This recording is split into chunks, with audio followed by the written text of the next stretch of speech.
Hi there. Today we're going to be looking at Unit 4.1. In Unit 4, we're going to be looking at inverse functions. And today we're just going to be looking at relationships between functions and their inverses.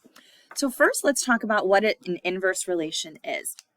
What is an inverse relation? Well, let's observe the following pairs of tables which represent inverse relations.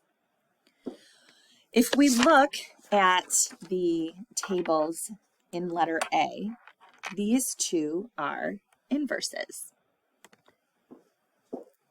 If we look at the tables in letter B, these are inverses. And in letter C, these are inverses. So again, these tables on the left would represent the originals, okay? And the ones on the right would be the inverse. What do you notice about the tables of the inverse in relation to the original? Well, if we were together, hopefully y'all would say that the x and y values are switched or reversed. Notice here in letter A, we had -2, -1, but in the inverse, it's -1, -2. Here we had 0, 3, but here it's 3, 0. And that's true for all inverse relations as far as that goes, okay? So what happens is we're going to say that an inverse relation interchanges the x and y values of the original relation. That's it. All we basically do is switch those around. Okay, so that brings us to our first example, example 1. Given the table for a function, so here's our original table, let's find the table for the inverse relation. It's that simple, you guys. All we're going to do is switch the x and y. So instead of -3, 2, we're going to have 2, -3. Instead of -1, 12, 12, -1. Instead of 0, 47, 47, 0, etc.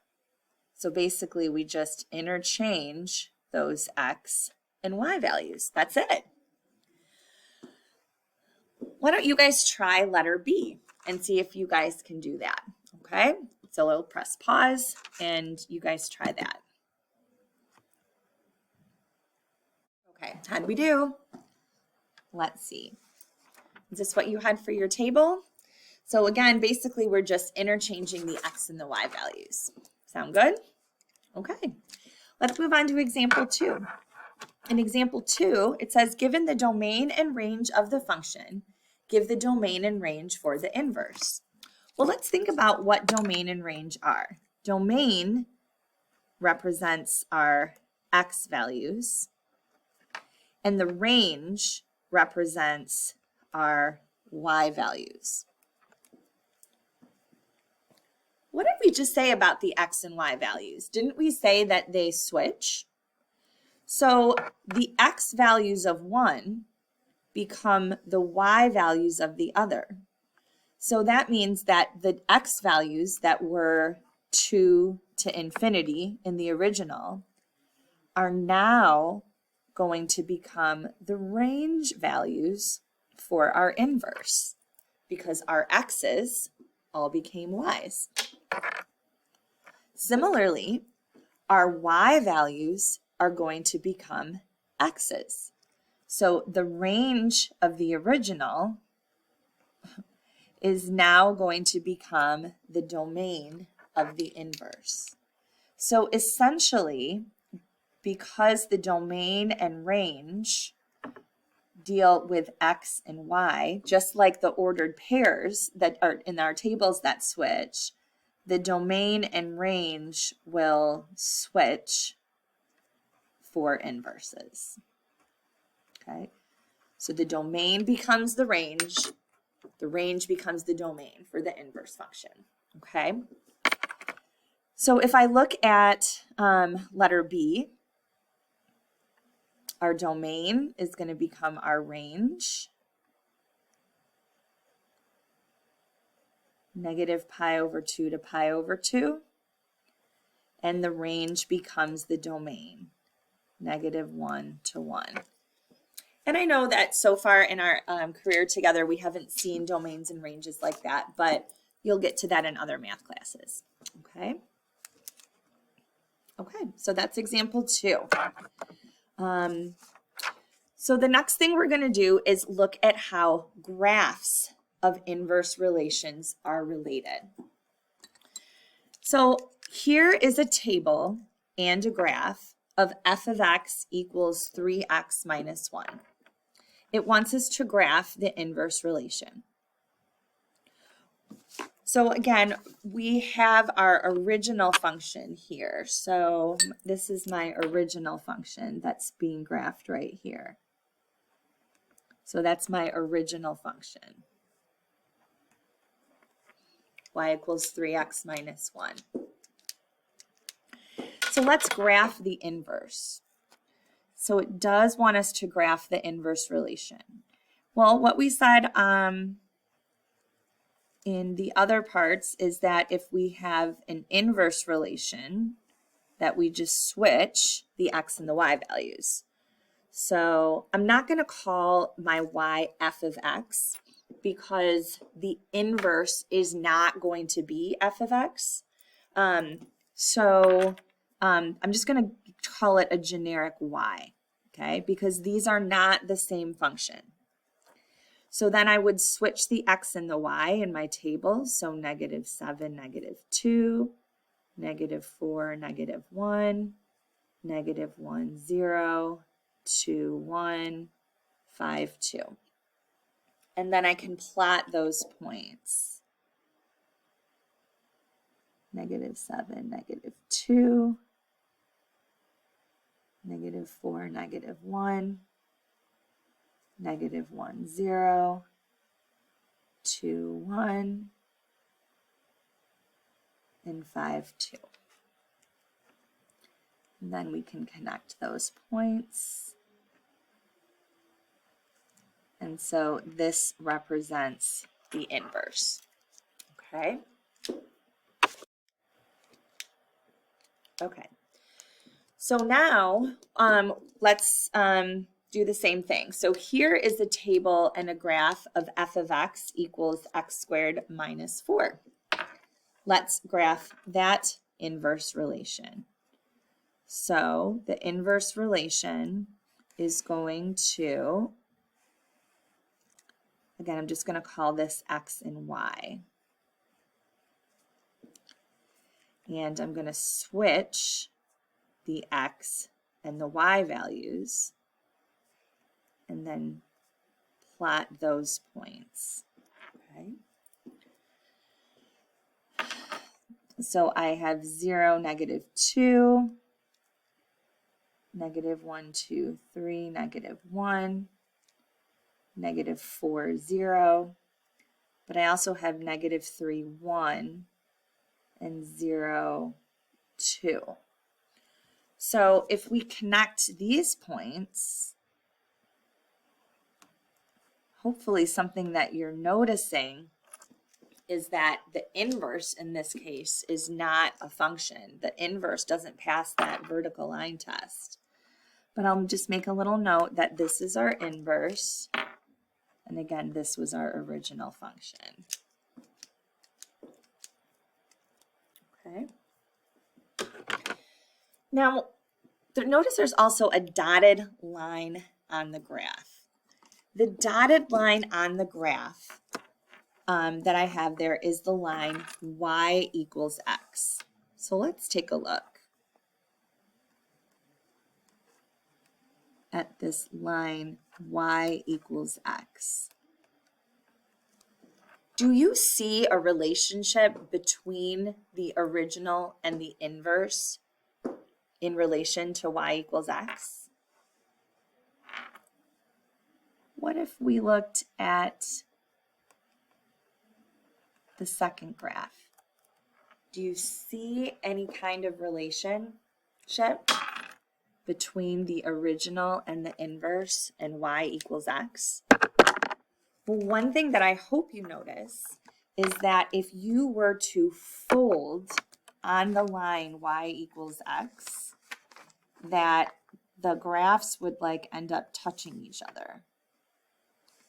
And the same thing is true for this next example. If we were to fold, the graphs end up kind of like lining up on each other. And when that happens, that's called a reflection. So what do we notice about the graphs of the inverse relation and the original function in regards to the line y equals x? Well, we can see that they are reflections of each other. Okay? So that's the other learning target that we're focusing on today. That when we have the graph of a function's inverse, the graph of a function's inverse is a reflection of the original function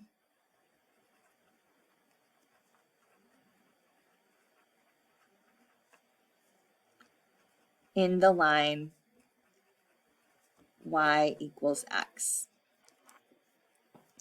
Okay? So this asks us to graph the given function and its inverse relation. And let's color code or at least label. Okay? So I'm going to talk to you guys about kind of two different ways that you could do this. It says you can make a table to help if you like. I'm going to talk about how we maybe don't have to make a table sometimes, but then we'll look at that as well. All right. So let's just first graph this original function. So the original function is this linear function, f of x equals 2/3 x plus 6.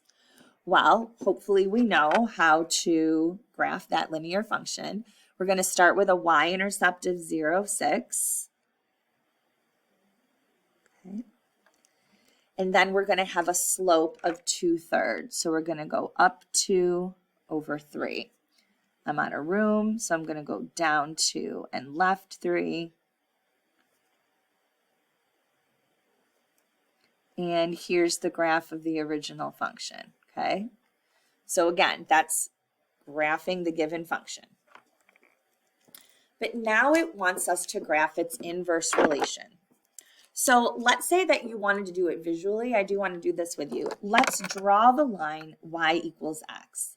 The line y equals x has a y-intercept of 0, 0, and then a slope of 1. So essentially, we're just going to be connecting all of these points here. And I'm going to make that a dotted line because, again, it's just something that we're going to use as a guide in our graph. Oh, and why don't I label this as the original function, f of x? The original function. So now what we can do, I'm sorry, it keeps stopping recording. If we wanted to graph the inverse, what we could do is we could use the idea of reflections. And so what we want to do is reflect it in the line y equals x. And so one of the ways that you could do that is you could take the point, and however you move like to the line, then you kind of move away from it in the other direction. So like so for example, if I look at this point, notice that to get to the line y equals x, I would go 1, 2, 3, 4, 5 to get to the line. So now I'm going to go out 1, 2, 3, 4, 5. And that would be a point that is reflected in that line y equals x. I could do that with the other points too. 1, 2, 3, 4, 5, 6. Then go out 1, 2, 3, 4, 5, 6. 1, 2, 3, 4, 5, 6, 7. 1, 2, 3, 4, 5, 6, 7. And again, so forth. So the next one would be 8. 1, 2, 3, 4, 5, 6, 7, 8. I think that gives us an idea of where that's going to be. And then I could connect these points, and that would be my inverse, okay? Let's say that makes you nervous, okay? If that makes you nervous, what you could do is you could make a table of the original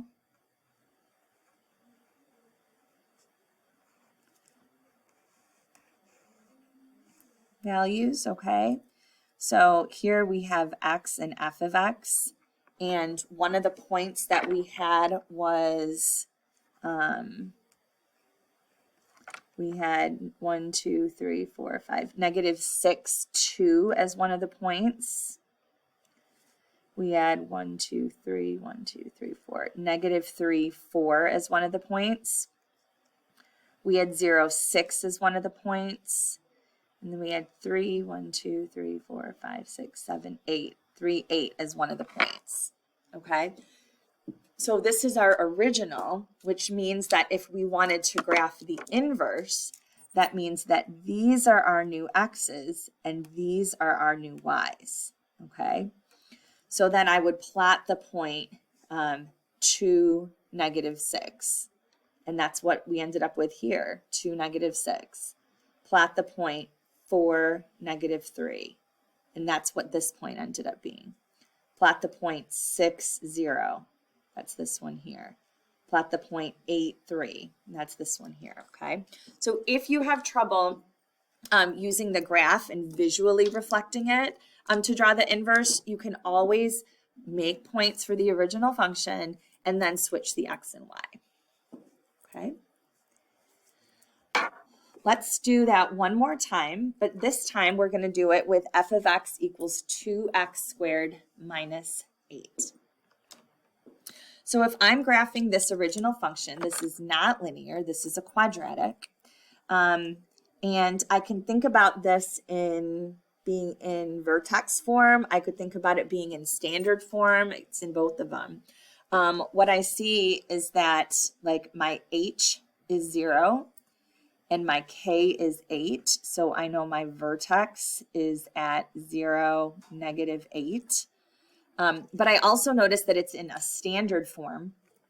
And if it's in a standard form, I could do -b over 2a. So that's -0 over whatever. That means it's going to be 0. Putting 0 in, we get -8 for our y.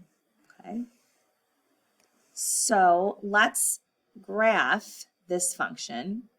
And remember, when we graph quadratics, we like putting our vertex in the middle of our table. And then we can find some values to the right and then to the left of our vertex. And lucky for us, our vertex is at 0, -8, so that works out nice. So then what we can do, because it's in standard form, is we can just substitute these values in. So f of 1 is going to be 2 times 1 squared, but then -8. Following order of operations, I'm going to do the exponents first because there's nothing in the parentheses. So I'm going to do 1 squared, which is 1. So then 2 times 1 is 2, and 2 minus 8 is -6. So when I put 1 in, I get -6. I can do the same thing for f of 2. 2 times 2 squared minus 8. So that gives me 2 times 4 minus 8, and 8 minus 8 is 0. Now we could substitute -1 and -2 in, but remember that if this middle value is our vertex, there's going to be symmetry in that graph. And so that means that -1 should also be -6, and -2 would also be 0. And then we could plot those points. -2, 0, -1, -6, 0, -8. And then instead of counting, I'm just going to use that idea of the reflection, since in this quadratic, my axis of symmetry would be the y-axis. And you guys, when you connect your points, don't be afraid to like extend the pattern upward, okay? So many times we just stop at our points, and let's just make sure that we're actually extending that. So this is our original function. Now let's just visually put the graph of y equals x on there. Remember, that's basically going to be having a slope of 1. Okay, so this is my y equals x line. And here, notice that we would have several points to use, and we could, for example, go down and over, etc. But maybe what would be easier, because it can be a little confusing with the curve up and curve down back. Okay, sorry guys, my disk space got full, so it cut me off. But I'm back. Unfortunately, what you didn't see me do is graph the inverse, so I apologize about that. But just like we did with the other one, because we have a table for this, for our inverses, we can just switch the x and y. So to get this graph, I plotted 0, -2, -6, -1, -8, 0. Again, start with the y, make it an x, -6, +1, and 0, 2, and then I connected that, and then that was the inverse. So sorry about the whole video thing. You know, I get shy about that anyway, but hopefully you guys are good. But that's it for today. Today's just a little intro as far as the inverses go. That's really all we wanted to do for today. So I think we are all... yeah, we're all set. So that's all we wanted to do for today, is create a table and a graph of an inverse of a function given a table and a graph, and determine if two inverse functions are inverses by looking at the tables and graphs. So I think we're good. All right, thanks guys. Have a great day.